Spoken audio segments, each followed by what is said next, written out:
Weekend greetings from us at My Media Prime Television. Televiewers, you are on to your favorite bilingual program, The Brief, which is dedicated to the review of striking headlines in the papers.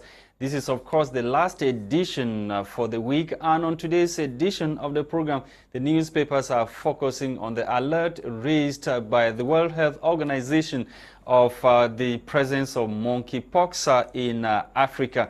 And we shall tell you more on the alert which was raised recently by the World Health Organization, and equally the kidnapped and now rescued or freed CBTN, lone CBTN senator for the Northwest region was yesterday received in 3 separate audiences at the Prime Minister's office, at the Senate, and at the CPDM Central Committee in Yaoundé. Regina Mundi was received after she spent 30 days in amber captivity in Bamenda or in Batibo in the northwest region of the country. We shall tell you more on the 3 separate audiences which happened in Yaoundé yesterday. Gwladys Bomotonguina is here.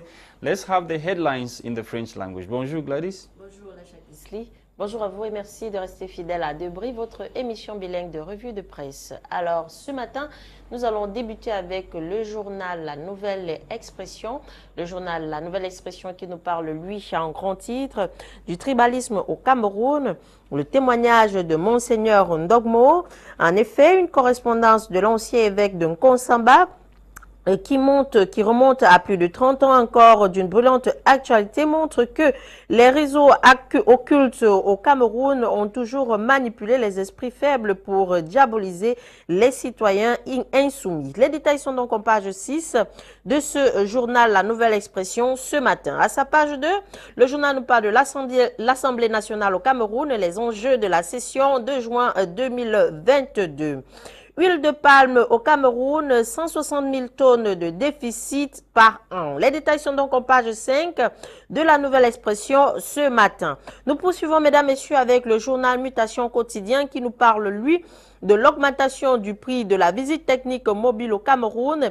Les prix qui sont donc en dépassement depuis le 1er juin 2022. Les nouveaux coûts pratiqués suscitent ici et là des grincements des dents. Les détails sont donc en page 5 du journal Mutation ce matin. En page 4, le journal nous parle de l'hôpital à Kentini à Douala, le calvaire d'une mère de triplé. En page 9, le journal nous parle d'inflation au Cameroun, la vie de plus en plus chère. Nous continuons, mesdames, messieurs, avec l'info à chaud. L'info à chaud qui nous parle, lui, en grand titre ce matin, de l'axe Douala-Yaoundé. Les coupeurs de route dictent donc leur loi sur ce tronçon routier. Les détails sont donc en page 3 de l'info à chaud ce matin. Ligue professionnel de football à l'ouest, carton rouge d'Eto au président régional. Les détails sont en page 4 de l'info à chaud ce matin. Mesdames et messieurs, nous clôturons avec l'œil du Sahel qui nous parle, lui, en grand titre du Hajj 2022. Paul Biya qui réagit donc les problèmes de fond demeurent donc au Cameroun. Le problème de fond demeure donc au Cameroun malgré la réaction du chef de l'État, son excellence Paul Biya, en ce qui concerne le Hajj 2022. Les détails sont donc en page 3 de l'œil du Sahel ce matin. En page 5, le journal nous parle des 45 tubes pour engins explosifs qui ont été saisis à Bagno. Nous restons toujours dans l'œil du Sahel qui nous parle à sa page 7 de délestage au Cameroun. La navette perd donc 280 millions de francs CFA. Mesdames, messieurs, c'est tout pour vos titres en langue française. Place à la découverte des titres en langue anglaise avec toi, Lasha. Thank you, Gwladys Bomotonguina. Let's kickstart this morning with municipal updates. Newspaper municipal updates this morning is focusing on the audience or the separate audiences yesterday in Yaoundé. This time around, the paper is interested in the audience at the Prime Minister's office. At the audience with PM's Diongute, Senator Mundi recounts ordeal in amber captivity. It should be recalled that the lone senator for the Northwest, or CBDN senator for the Northwest region, was taken away 30 days ago and was finally rescued by the military Monday in Batibo, a locality in the northwest region of the country. She was received by Prime Minister Chief Dr. Joseph Diongute yesterday, where she narrated her ordeal in amber captivity, what she went through for the 30 days that she was under amber captivity in Baptibo in the northwest region of the country. On to the Guardian Post. The Guardian Post newspaper this morning is interested in the Anglophone crisis, what the paper terms Northwest and Southwest witnessing world's worst rights violation. The paper tells us further that as the bloodshed in the Northwest and Southwest regions of the country ages towards the 6th year, experts in different domains have remained vocal. Amongst them have been intellectuals, world leaders, and conflict experts. A plethora of some of these outings have at best focused on the need for dialogue and restore order and needed through. We are talking about Colonel Olama Ayisi Allen, commander of the 3rd Rapid Intervention Battalion, who led the mission that saw the Regina Mundi, or the lone CBDN senator for the Northwest region, released or freed from amber captivity. You can read more on the profile of the colonel only in this edition of the Guardian Post newspaper. Let's talk about the African Development Bank supporting farmers in Africa.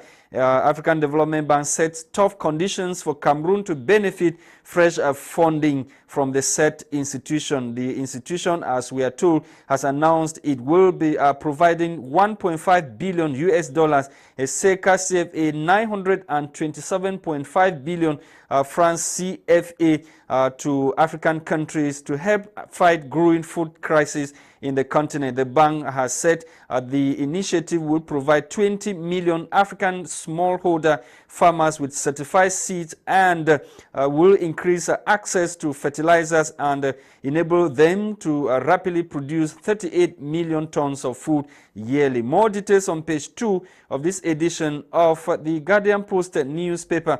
Let's talk about the outing of the General Manager of the National Hydrocarbons Corporation, who has challenged Glencore Company Limited to provide evidence of bribe claims. The paper tells us further that the management of the National Hydrocarbons Corporation, SNH, has described as alarming and utterly misleading claims by Glencore Company Limited that officials of the institution had taken bribes from them. The management of SNH, in an outing, observers have qualified as fitting squarely in the saying that a clear conscience fears no accusations, made a shattering refutal that was recently in that release. It has challenged the Anglo-Swiss oil conglomerate Glencore to provide substantial evidence to support its claims that it paid bribes to the tune of 7 billion francs CFA to SNH and other officials of the National Oil Refinery Sonara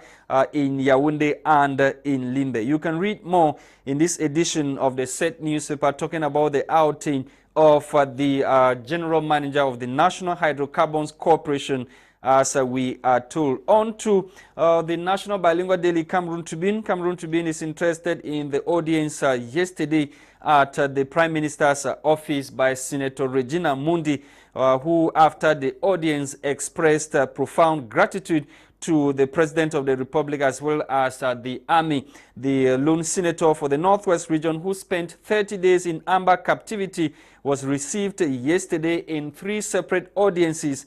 That was at the Prime Minister's, the Senate, and the CPD and Central Committee, as we are told. More details in this edition of the National Bilingual Daily Cameroon Tribune. We end this morning with Emergence. Emergence newspaper is interested in the alert raised by the World Health Organization of the presence of monkeypox in the African continent. You can read more on the alert only in this edition of the Set newspaper. And we are taking you to Secondary Education Ministry, where the Minister, Professor Pauline Nalova-Lyonga, has suspended government's subvention to over 41 secondary schools across the national territory. You can read the reasons why Professor Pauline Nalova-Lyonga took the decision in suspending the subvention or government subventions to these 141 private secondary schools in the country, only in this edition of Emergence newspaper.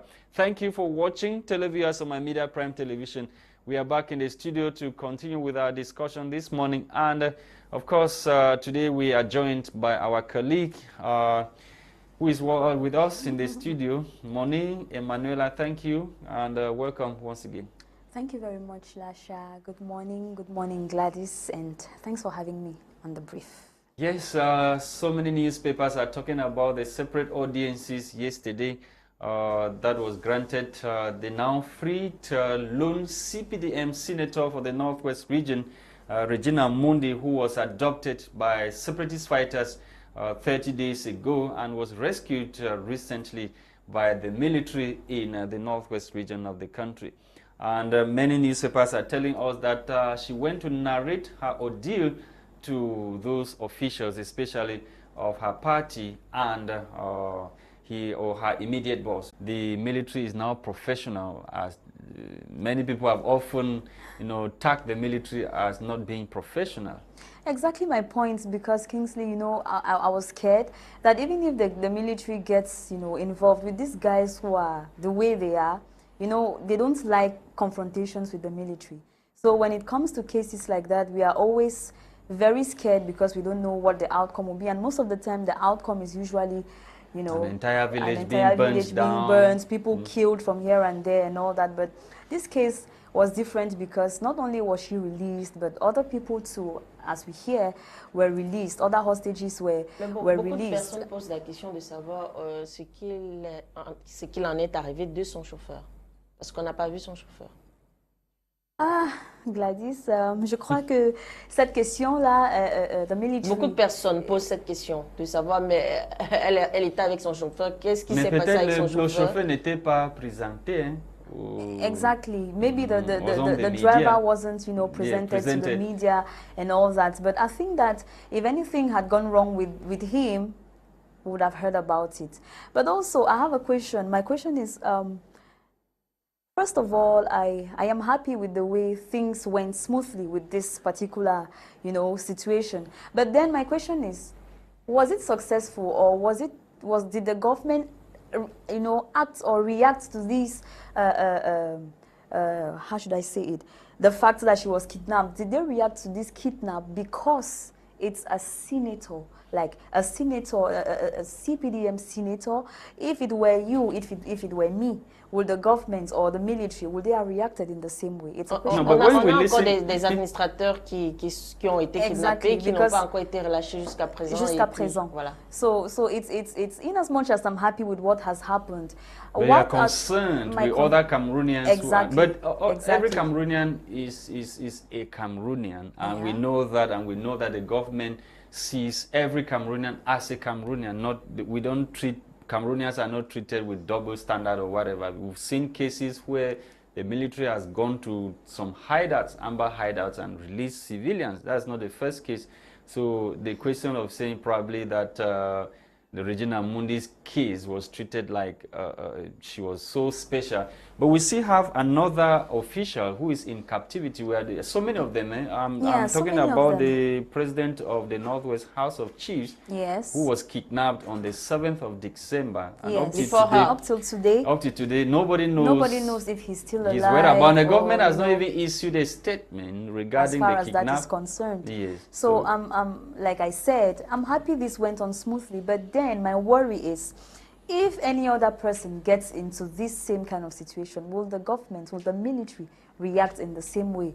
And by saying this, I'm trying to say that every Cameroonian, just like we have been saying here, is equal. Nobody is higher than the other as far as, citizenship is concerned. So my plea to the government, to the military, is that whenever any other person is kidnapped, be it a government official, be it just a mere citizen like you and I and all that, the same rigor they used in order to release Senator Regina. Emanuella, if you read through the communique of not government spokesperson, the spokesperson for the army, Colonel Research at Tonfak, you discover that in the communique he mentioned the collaboration of the local population. Sometimes the people around the area where some of the officials have been kidnapped, they are mute. They fear for their lives and they don't want to collaborate with the military by giving information as to the whereabouts of the the person that has been kidnapped. Don't you think the population too should be helping the military as well as the government? Of course. In information, in circulating information as to the whereabouts of the people who have been kidnapped? Of course, Kingsley, the population is supposed to assist the military, no doubt. But then the population has to do that with an assurance that they are going to be protected by this same military. We all know what happens when these guys suspect that you have anything to do with the military. So I think that this is what, you know, causes some of these population, like those who are around places where these guys have their sites. This is what makes them, you know, not to actually assist the military because they are scared of what, you know, these guys might do to them. But I believe that if they are assured that they will be protected, nothing will happen to them and all that by the military, collaboration is going to be easy. And apparently military-civilian cooperation is paying off now in the Northwest and Southwest. We've seen cases in Meme division, in other divisions of the Southwest, where the population decided to go after some of these separatist fighters, picked them up and then handed them to the military. We are told that Maitre Alex Ndive is joining us this morning once again. Before I go to Maitre Alex, just make your point before we Yes, I was saying that just Maitre Alex. Yeah, in this same case of Senator Regina Mundi, when she was still in captivity, we heard of youths from Bamenda who rallied. There was a march, you know, for her to be released and all that. So I think that really the people have started collaborating, you know, with the military in order to free some of these hostages. Maitre Alex Ndive, good morning and welcome once again. Good morning, and it's always a pleasure to be on your team. And today, I want to join President Paul Biya to congratulate the Queen of England, who was the first state of British Cameroon. Okay. Always a pleasure to be on the program. Yes, Maitre Alex, the newspapers are telling us this morning that Senator Regina Mundi was received in 3 separate audiences yesterday in Yaoundé. The very first was at the Prime Minister's office before she moved to the Senate, and subsequently at the CBD and Central Committee. What is your appraisal of the audiences yesterday? The ruling CPDM party, they are a fair weather friend. What is the purpose of receiving Senator Mundi? Everybody likes glory. They want to receive glory. That's what they are doing. At the end of the day, we have the Prime Minister, the Senator, and the other ruling CPDM. They haven't met the family of Ndive. They have not met people like Senator Commander's family. So my point, people like glory. Everybody wants to associate with Madame Mundi and to do whatever. It's a disgrace to me because the people, these officials, government officials, they are supposed to meet. They are people like those who were killing Abu. There are people that were killing Akwaya. I want to see the Prime Minister.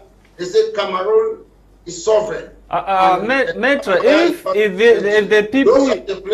the people you are saying didn't book the audiences to see the officials you are talking about, what is wrong in Senator Mundi's booking or the Prime Minister receiving Senator Mundi? Regina Mundi. These people, they say Cameroon is one and indivisible. They say the territorial integrity in Cameroon is important. I want to see the Senator, Mr. Nyat. I want to see the Prime Minister of Cameroon, John Kute. Let them go to Batibo and receive those people. Let them go to Ngabo. Let them go to Akwaya. Let them go to Kikakilaki. That's in Yaoundé.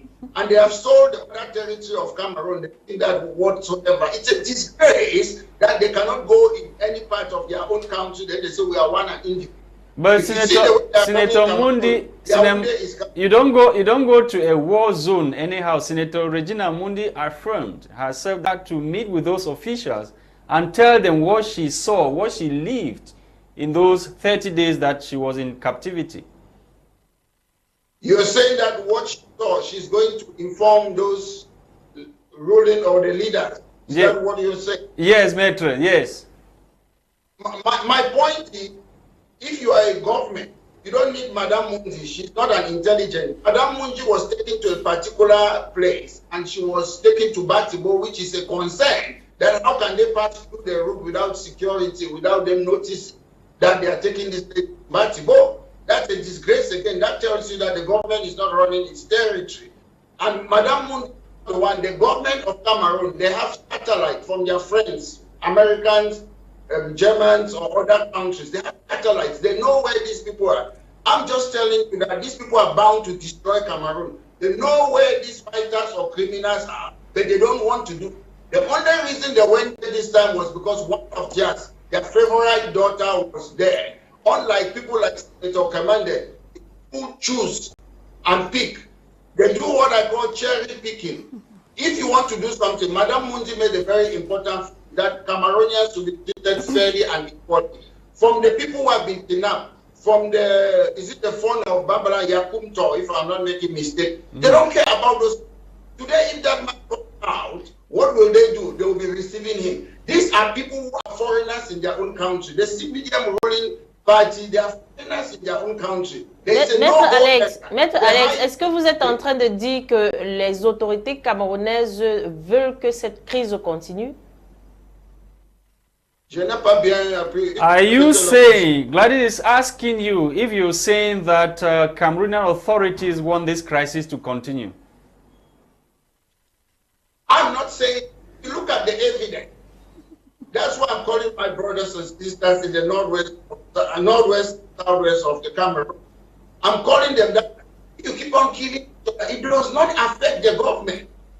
If you kill other reputable people, it doesn't. Mr. Pierre made it clear to us that once as Yaoundé is breathing, Cameroon is okay. There is evidence that you can kill yourself from time immemorial.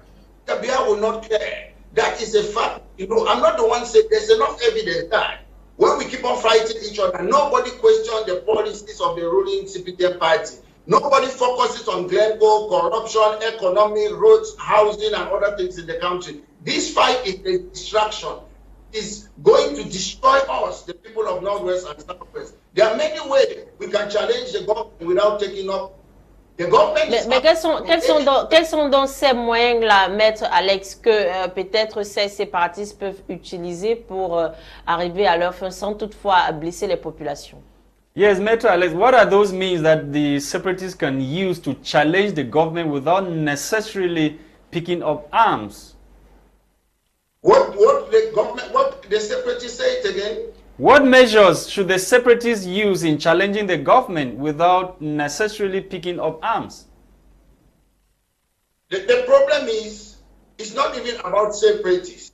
When we talk about separatists or no separatists, if you ask for CPD and people who are on the phones, they will not say it openly.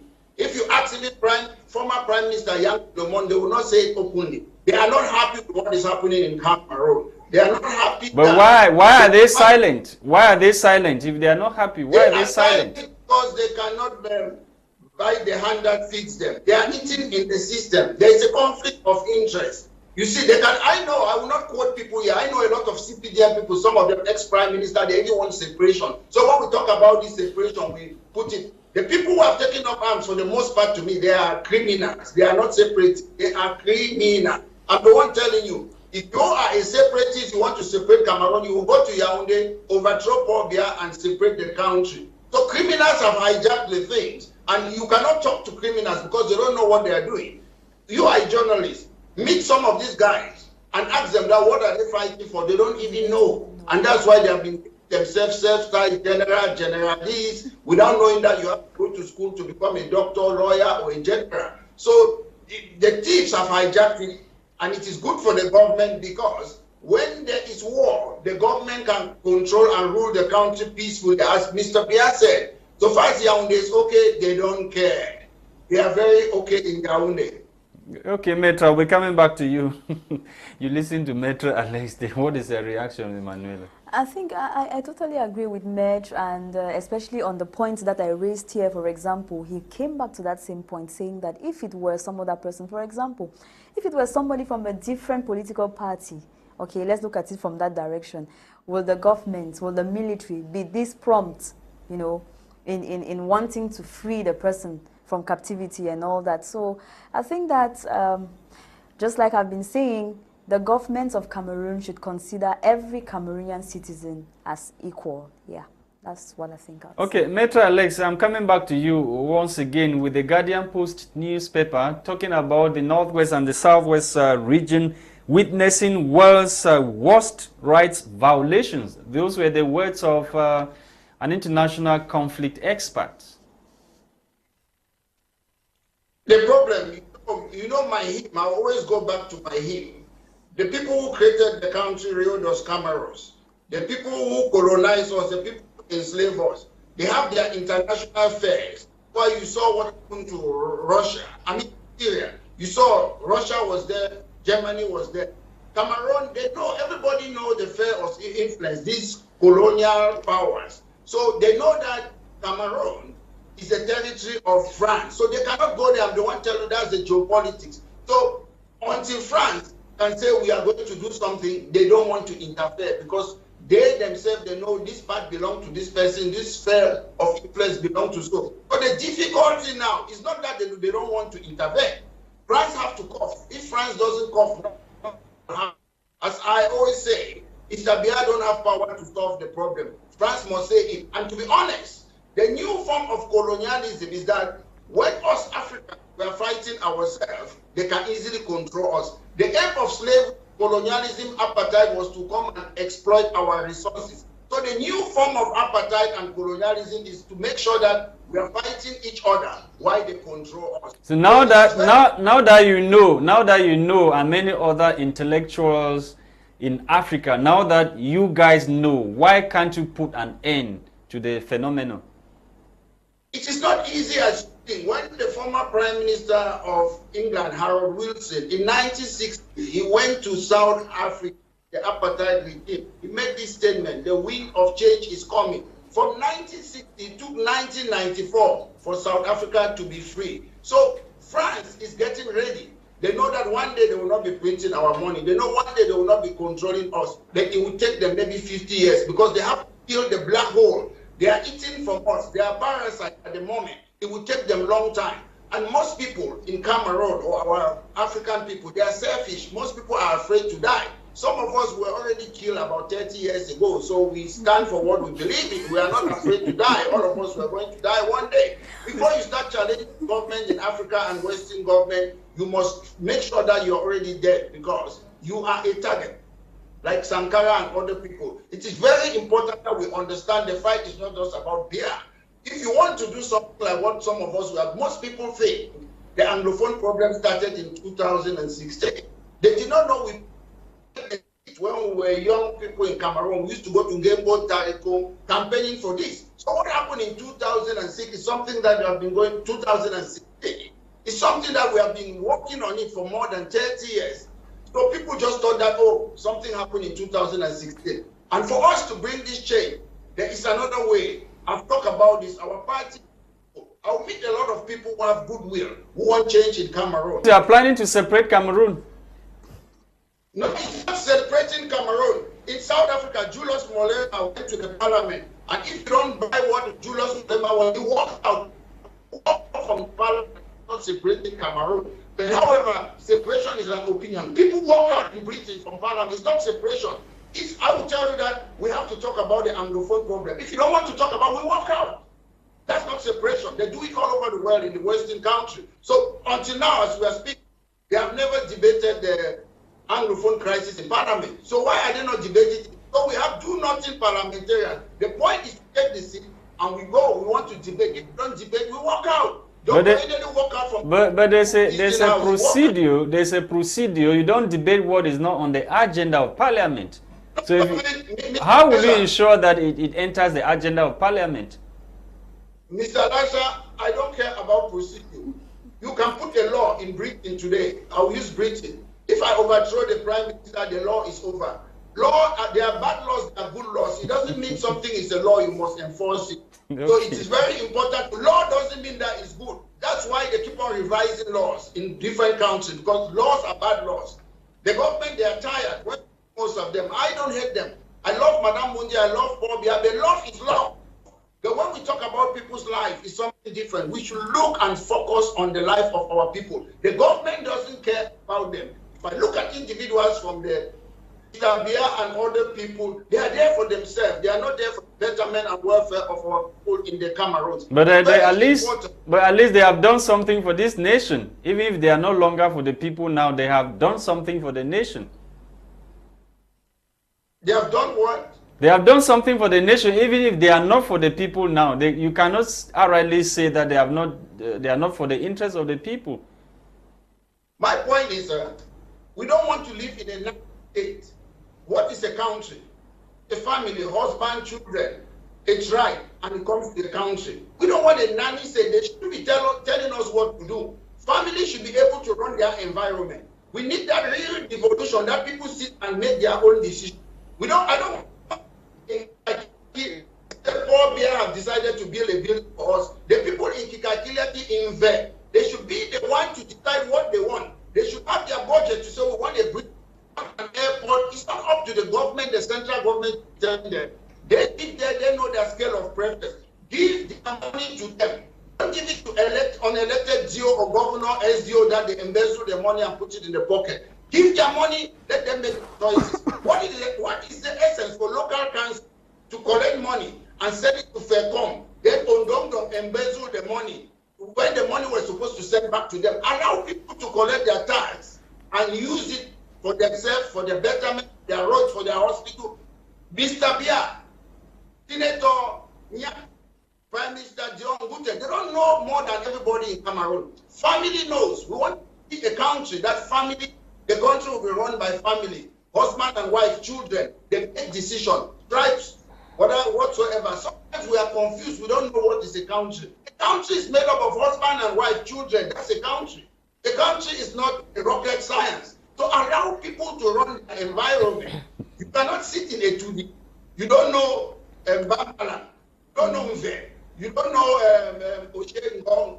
Then you stay and make decisions that something should be done. Allow the people to run their environment. It is very important. That's how you run.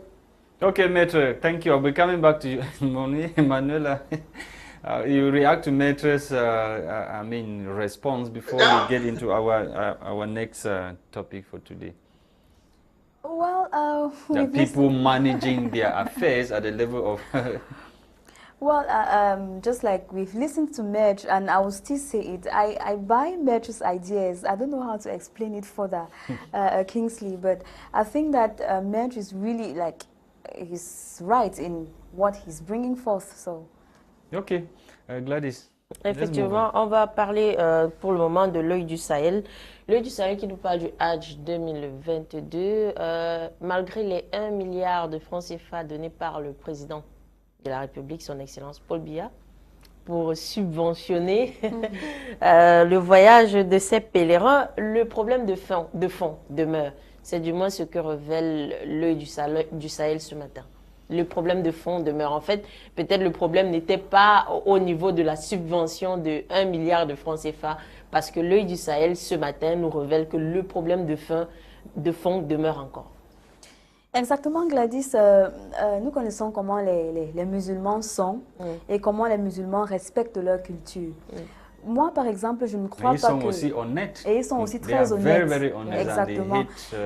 Donc, je ne crois pas que c'était une affaire d'argent, malgré le fait que le président de la République a subventionné le Hajj de cette année. Je crois que c'est d'abord un problème culturel. Pourquoi est-ce que quelqu'un va limiter ou vous dire comment faire quelque chose que vous avez eu à faire pendant from time immemorial? Yes. You know, you've been doing something. That's how your culture has been. You know, in order to be called an alaji, pourquoi on t'appelle un alaji? Pourquoi on t'appelle une adja, par exemple?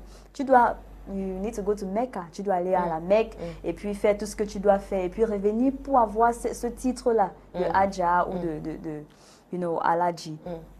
Et quand c'est quelqu'un qui n'est même pas musulman, qui décide qui va aller à la Mecque, qui ne va pas aller à la Mecque, et ainsi de suite, ça devient un problème. Donc je crois que ce n'est pas un problème d'argent, c'est d'abord un problème culturel. Okay. And the way things are managed, because this issue was the Prime Minister decided to create this commission and handed it over to the Ministry of Territorial Administration to manage, because there are people who have money. They were coming from remote villages and whatever, so they wanted to go, and they needed, you know, Saudi Arabia is not like Cameroon or any other you know, African countries where things are done haphazardly. So people needed to be guided. But the problem now is within the commission, there are no Muslims in the commission. Yes, from the 3 Muslim associations that have been authorized by the presidency of the Republic to function in the country. That's some of the things that the Muslim, we had one of them here yesterday on set and was trying to decry that the government should write things, do things the right way. Exactly, because, you know, if a Muslim is part of the commission, that Muslim will understand exactly what needs to be done, you know, for his people and for the Muslims, actually. So I really think, Kingsley, that this is something that the government should look into again, concerning this traveling to Mecca and all the like. You know, these guys are capable. You might see, like, we call these other guys who walk around, we call them kokok, the guys who sew shoes.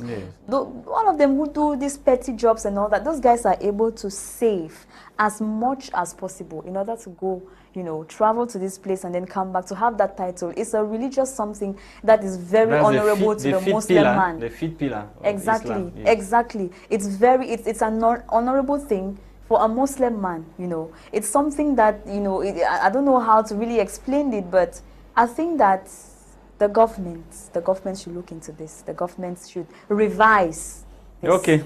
Maitre Alex, we are coming back to what we discussed yesterday. We are talking about the outing of the general manager of SNH challenging Glencore to show proof or to give substantial evidence that they paid money to officials of that company. Just tell you that's a country that the executive, the legislative, and the judiciary is one. When there is something about corruption, they call the police to investigate it.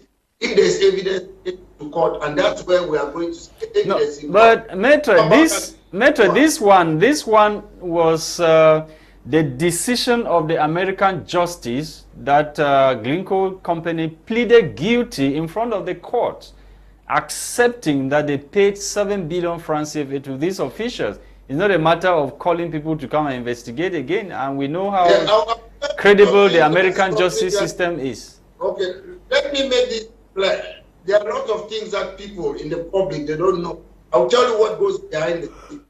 Glencore is a very big company. They go through governments to corrupt, to do all these misdeeds, malfeasance that they are doing all over the world. Glencore sponsors politicians in the Western world. So when they are caught, the politicians, the top people in the Western world, they ask them to plead guilty. And when they plead guilty, there's a cover-up, you don't know where it comes from. That is how they operate. Glencore is sponsored and run by this foreign country in the West. So when we see it, they have pleaded guilty. They ask them to plead guilty to take the blame. But behind the scenes, they don't want any further investigation. That's how it works. I'm telling you, that's the truth. It's not done. So they want to say, they call it in English, they are the fall guy. They want to play the fall guy, then behind, then there's a cover-up. We pleaded guilty, okay, let's pay this amount of money, the case ended. It's the same thing that happened in Nigeria against Kenra Sarariwa, an environmental who was killed. After how many years? This French company, they have to compensate the family after they killed it because he was fighting against their interests. So sometimes it's not just about Glencore. Glencore is just a veil behind there, but politicians and Western governments are behind them. But they have to look for a poor guy to take the blame. That's how they operate in the West. That's how their own corruption is. So in Cameroon now, what should we do as Cameroonians? What do we do as the Cameroonians? I want to separate the government because to me, it's my opinion. The government, the people running Cameroon are not Cameroonians. They're working for the interests of the Western country. Cameroonians are now along the la rue, people in the street to help people where they may know they buy and sell. Those are Cameroonians. Stop looking your country as if you're a foreigner. You have to challenge these people by asking your MPs, your members of parliament all over, the ministers, ask them, what are they doing? program to come and answer questions. The minister, they should be hiding in their office as if it's a nursing home.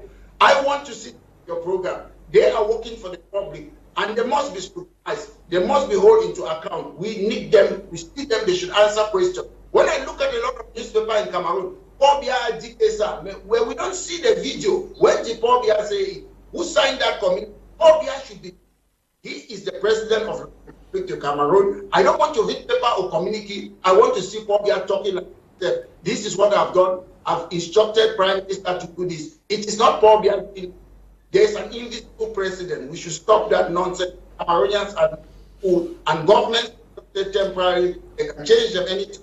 They have been there since independent. It's time for us to open. We are living in a new millennium. It is very important.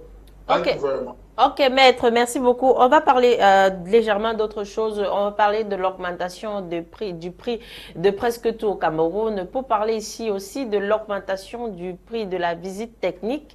Le journal Mutation Quotidien nous en parle ce matin. Ça crée déjà des grincements dedans. Le prix de la visite technique a augmenté aussi au Cameroun. Tu as dit que la mutation parlait de quoi? Le prix de la visite technique, elle a augmenté aussi au Cameroun. Ça a augmenté quoi? La technologie ou bien quoi? Maitre, the line seems to be disturbing this morning. We are talking about the prices of almost everything that has increased in Cameroon, with the recent one being what Mutation is telling us this morning. I just said the price of something. Yes, visit technique for vehicles has gone up, as Mutation puts it this morning. If you can read from the screen, you will see what Mutation is saying. I understand. I will tell you, prices goes up and down based on demand and supply. So I'm not surprised by that. It depends on cost of production to know other things. So those are general principles of economics without knowing detail of what I'm saying. It depends on demand and supply. So those are the general. But that's what I can say for the moment. Mais Maître, presque tout augmente au Cameroun. Presque tout, même les médicaments, tout augmente au Cameroun. Le problème des médicaments. Dis ça encore. Je dis tantôt, Maître, que presque tout augmente au Cameroun. Même les médicaments augmentent au Cameroun. Presque tout, le prix de tout a augmenté au Cameroun. We don't produce medication in Cameroon. If you're asking me about medicine, the price that have increased. If we don't produce our own malaria medicine, somebody in France is doing it for us. What do you expect? The price should go up. If you do those things locally, then the price will be down. We don't. It's foreigners that produce everything for us. So you have to expect the price to go up. Now that we don't have the means, Maitre, now that we don't have the means to produce those things, we are bound to import them. We don't have the means to produce those things because the people who are ruling us, when they put them in power, they say, this is our fare. Don't manufacture cars. We have to manufacture it and sell it to you. Don't manufacture malaria medicine. We have to make it and do it for you. If you want to start technology and change things to come around, then you are going to destroy the economy in the West. So most of African presidents, they have received instruction not to do certain things. They only have to sell the raw material to them, let them produce your coffee, your cocoa. You take something from Cameroon, then you say c'est pomme de France. You take a potatoes from Cameroon, you say Irish potatoes. So you see, they take your things and they have to manufacture it to you because we are still babies in Africa. We will remain babies forever until we have people who can have technology. They have to be feeding us. And the sad thing is, we in Africa, we keep on saying our raw materials, our raw materials. It's not our raw materials. We came on earth, made it there. We need technology. It's easy to have technology.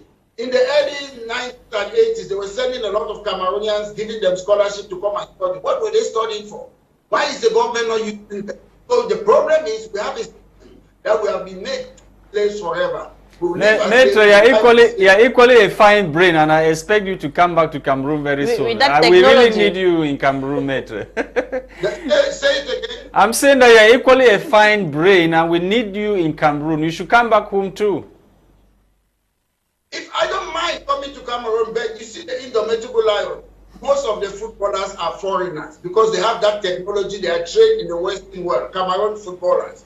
I've asked the government, why don't you want your engineers? Why don't you want your doctors? Why don't you want your nurses? Why don't you want your people of different fields to come and join Cameroonians and uplift our standards in Cameroon. But the problem is, we don't want to work together. People are scared of other people. People don't want competition. You see, in Cameroon, when you say President of National Assembly, it's somebody's name, belongs to somebody, Kabaye Jibril. When you say President of Cameroon, they should change the name of President of Cameroon to be Paul Biya. The names who own things in Cameroon is as if it's a personal property. People are scared to move on. You need ideologies. I like to work with people. Example, I was an advisor to the government of Cameroon. They wouldn't be making a lot of mistakes that they are making because advisors are there to give you an open-minded opinion. But they don't do those things. One person sitting there today, you're an accountant, you're a lawyer, you're a GP, you're everything. It don't work that way. I have knowledge because I talk with other people. I steal from other people's brain. But we have one person who every instruction comes from him. That's why we are failing.